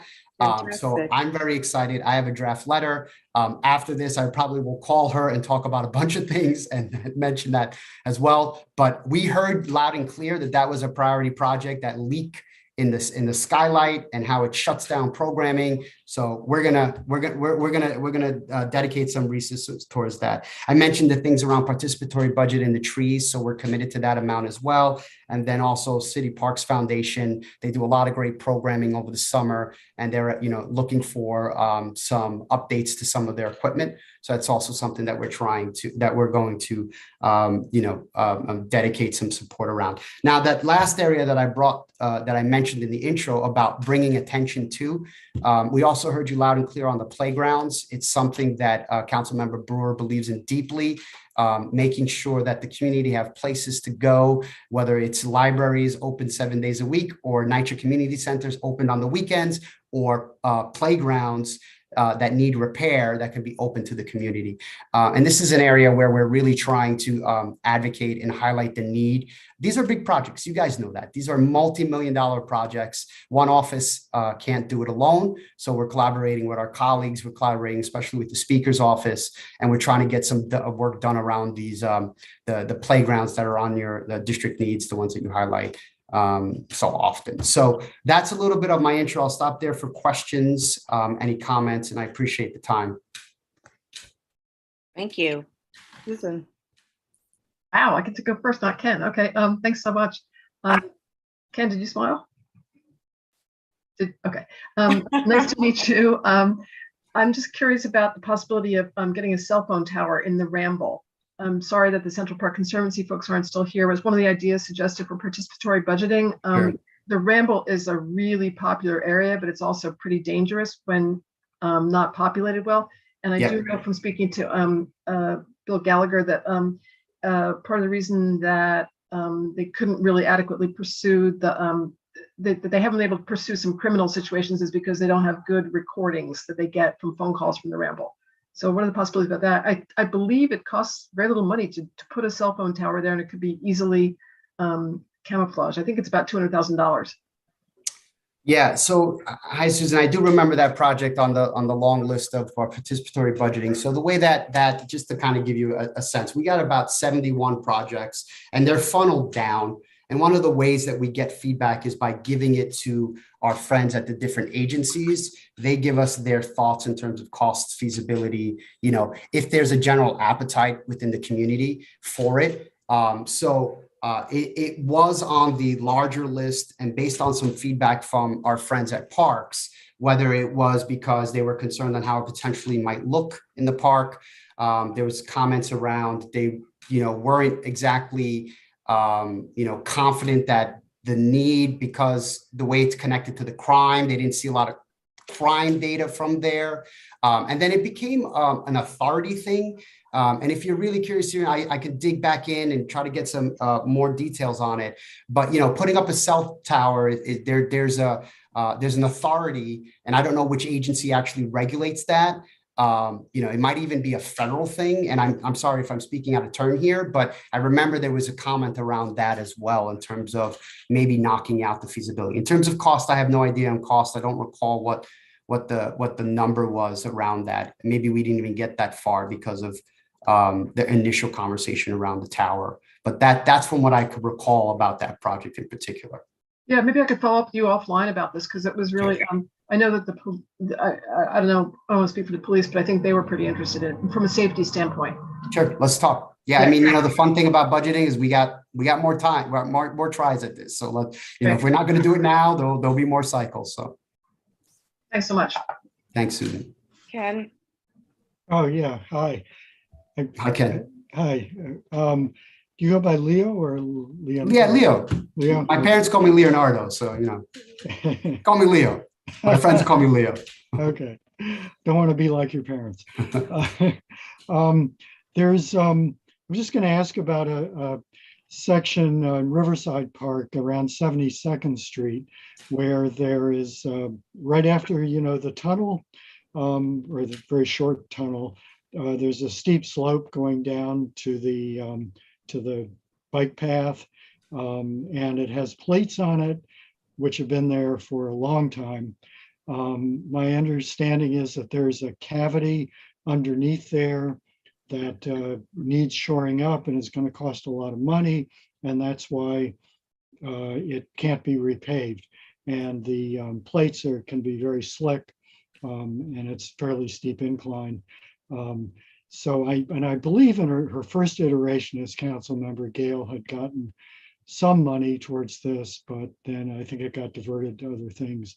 Do you know about this, and is there any hope of ever getting funding for this? There's always hope, Ken. I have this, but I have to be honest, this is the first time I'm hearing from it. So you got to please allow me some time to either talk to Councilmember Brewer or my friend John at Riverside. I've not seen this, and we have a lot of, whether it's projects that are sent to us emailed. I haven't heard about this one, Ken. So I need to, let me write your last name so we'll figure out a way to stay in touch with you. Okay. Okay, Peter? Sure. Hi. Thanks again for coming out today. One thing that caught my attention was with the trees and the tree guards, and if you could ask parks to require at least a 5x10 tree bed, that would be really good, not only for the survival of the tree, but also for rainwater capture, which benefits the life in the river, since all of our stormwater goes in through our sewage treatment plant and floods into the river every time there's an inch of rain. And just decreases the oxygen available for life. And the other thing that I'll mention with that is that we've done, I know that Gail's been looking at where trees are needed, but particularly around NYCHA developments, NYCHA housing, there's a number of spots that need attention. And many of those were smaller originally. They were 4x4s, 5x5s. And so creating a tree well that was at least 5x10, and they can be even bigger, is always positive. So thanks. Thank you, Peter. Natasha, did you have any questions? No, I'm good. Thank you. Okay, I had one, Leo. It has to do with that same lawn bowling. You think I'm a big advocate of this. Actually, I don't even know how to play, but it's also known as bocce, bocce ball. Of course. And the people who run the lawn bowling area came to us, and apparently the area is so so pitted that some days they have to shut down and they're not able to play. At the time when he came to us last year, we put it on our priorities list, by the way. He made a giant pitch to get funding from somebody because they're going to have to stop playing this. And as I mentioned before, it's the only activity in the park that is good for older people who are, or people who are disabled, because they can play in a wheelchair. So I wondered if maybe we wondered, or Natasha and I discussed this, if maybe that was something that Gail wanted to fund, at least a portion of it. Thank you, Barbara. I have to say, we received similar feedback from what Lane, I think that was her, the presenter earlier, when we also talked about this with the agencies. Pickleball is growing. I think they're trying to anticipate the increased demand in that, and maybe the lowering demand of the lawn bowling. But I would say, Barbara, that doesn't take it off the table. So I promise I'll take down these notes and I'll bring it to the council member. But just so you know, when we also on our own talked about it, we also heard similar feedback about that project. Yeah. I mean, it's already there and it does function to some degree, and they have their own building. Susan, what's the name of that building? Do you remember? It's right there. Charming little building. Mineral Springs? Anyway, just funding a portion of it would probably be extremely helpful to them. Oh, Pan Coutinian? No. No. Mm, Mm-mm. sorry. Okay, well, it's 68th Street. Oh, Mineral Springs is right next to it, the Mineral Springs building. That's what it is. Yeah, all right. Anyway, thank you. Great. So anybody else? Okay. Then Leo, thank you very, very much for coming Excellent. Thank tonight. you, folks. Have a lovely evening. Thank you. And we're going to go on to new business. And I'm sorry, I have a question. Was Oh. Lane going to talk about changes at the Conservancy? Was that taken off the calendar? I apologize, I was a couple minutes late starting the meeting tonight. It was on the agenda. yes, she wrote just today that there was some misunderstanding and they're not going to do that this month, next month. Sorry. We just found out about it tonight. So sorry. Okay, so Jerome, are you still there? Yes, I am. Okay, so you have the floor. Well, thank you. Well, I want to compliment you on your work. You guys are working on some really important stuff. It's been enlightening to participate in your meeting. I'm here because I live near Central Park at 30 Lincoln Plaza. Been there about 5 years. Every day I spend some time in the park, usually walking for an hour and a half. And every day I almost get killed by the bicycles. And in the beginning, it was just the bicycles, pretty much. I mean, the horse-drawn carriages, they'll stop for you if you get in the front of them. And the other motorized things, the electrical stuff, that like the scooters, really weren't prevalent back then, but now they are. They move at 45 miles an hour on those lanes. Nobody pays any attention to the stoplights. When I press the button to cross that walk, the red light goes on. Nobody stops, nobody at all. And I can stand in the middle of the road and the bicyclists will yell at me and tell me to get the fuck out of the road. They are not anywhere near the speed limit. Now, I started to try to research who's responsible for this problem. I threatened the city with a lawsuit, and that threat still stands. And then I started digging around the internet, and I found an article in the West Side Rag that cited a meeting that you had 2 years ago when a person whose husband got killed by a bicyclist attended your meeting and asked you to do something about it. And apparently 2 years later, you have done zip. No, So I'm here to find out what the fuck you're doing about it.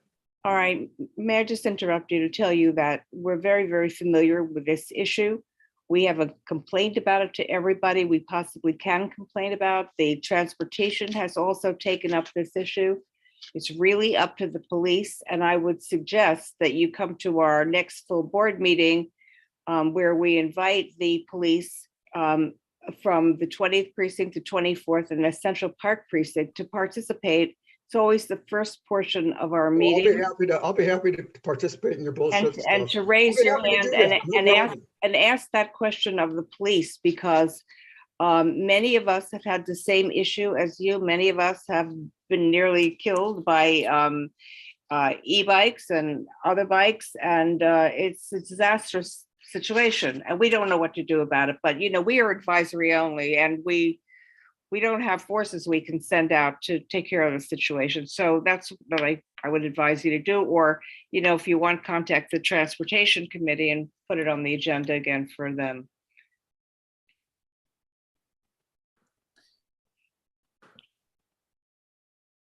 I think Susan had a I question. will take my own action. I don't need you to do shit. Okay, Jerome, this is Max Vanderbilt. I have going to have to mute you for now. If you're going to engage it, you have to be a little bit more polite. I got to be a stickler on this, especially for now. Please do feel free to reach out to the office. Our general email box is on the website. It will land in my email box within 24 hours of you reaching out, and I'll reach out to you directly. I can help get you to the full board, and I can talk you through a few other things as well. Thank you, Max. This is our district manager speaking. Okay, Susan and then Peter.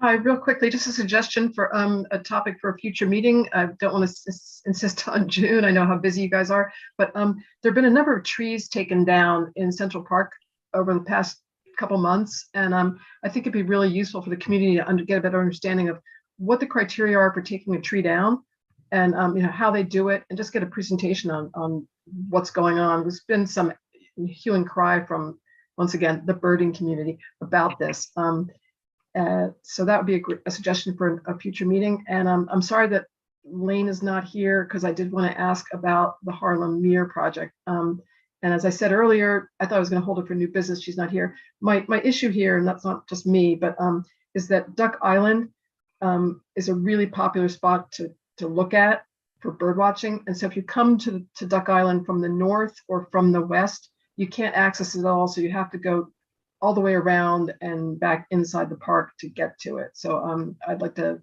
have a chance at a future meeting to hear about that. And if they could perhaps carve out a bit of space. It's creating a dangerous situation where people are walking along the very edge of the mere on like a 1 foot wide piece of space, and someone's going to fall in. So just a future meeting. Thanks so much. Thanks, Susan. Peter? Hi, thanks again. Sorry for talking so much tonight. One thing is that we've got the open streets going on Saturdays and Sundays. Anytime that Parks Committee would like to come up and present stuff about the neighborhood or about stuff that you're doing, things that you're concerned about, we would welcome you. We have had stuff about organics. We're working with a number of different organizations to present stuff. The other thing was for the gentleman that was just speaking.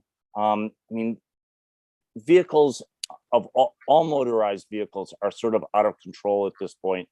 And we're having altercations on a regular basis on our streets and obviously in the parks. So this is not limited to the parks, and it's not just bicyclists or the scooters. It's also the cars, and it's a real problem. So yeah. Anyway, I think that does it for me tonight. Thank you.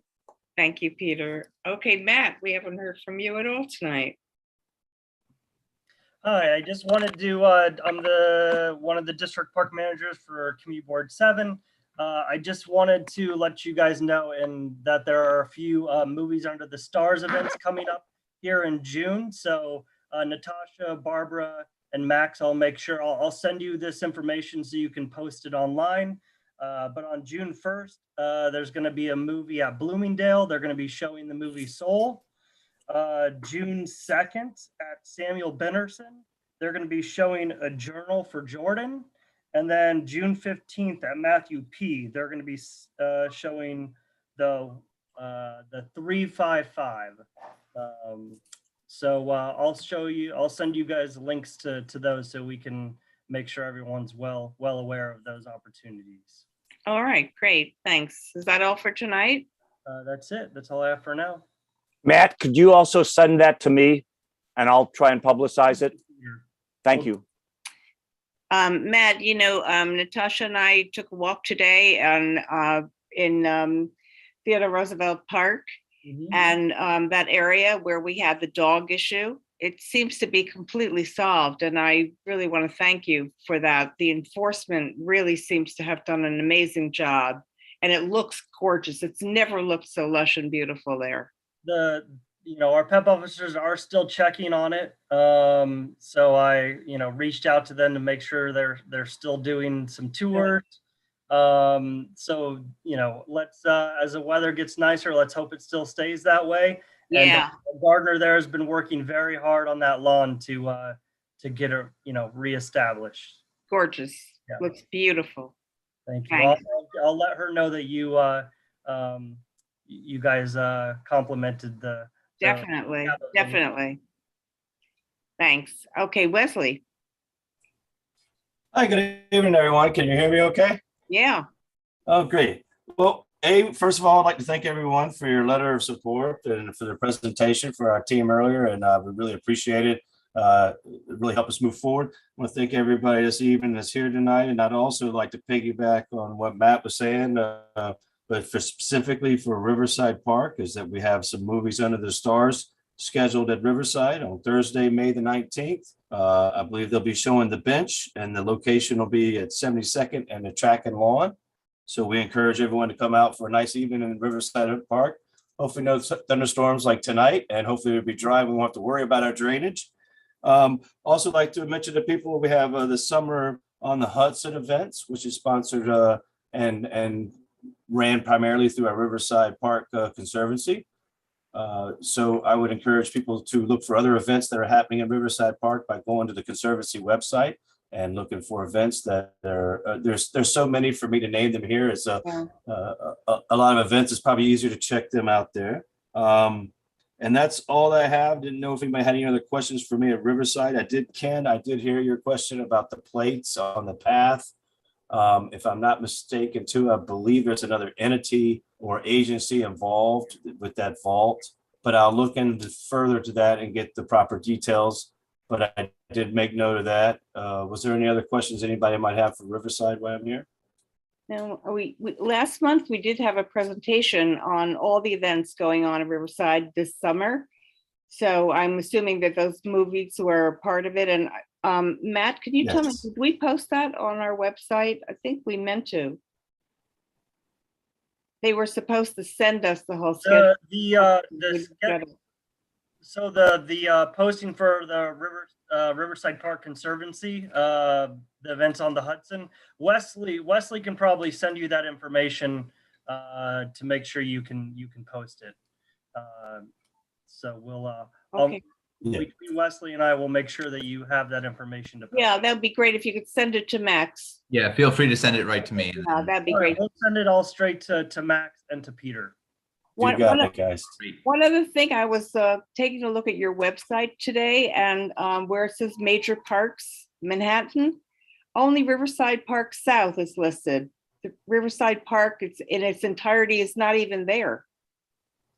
Was that on the New York City Parks website, or yes, or the yes, Conservancy? on the Parks and Recreation website. Yes, if you do some further sleuthing, you can find some things about the full Riverside Park, but on the list of, how did they phrase it, non-important parks, but notable parks in Manhattan, it is not there. It's not there. I was flabbergasted. Take a look, you'll see. Interesting. I'll look into that. Thank you. Yeah, okay. So we can make some improvements on that. Yeah. Okay, anybody else have anything? Matt, do you have something else, or your hand is just still up? Okay, then I think I'll lower it. Sorry. Thank you. Good night. We're gonna adjourn. Thank you, everybody. Thank you. Good night. Good night.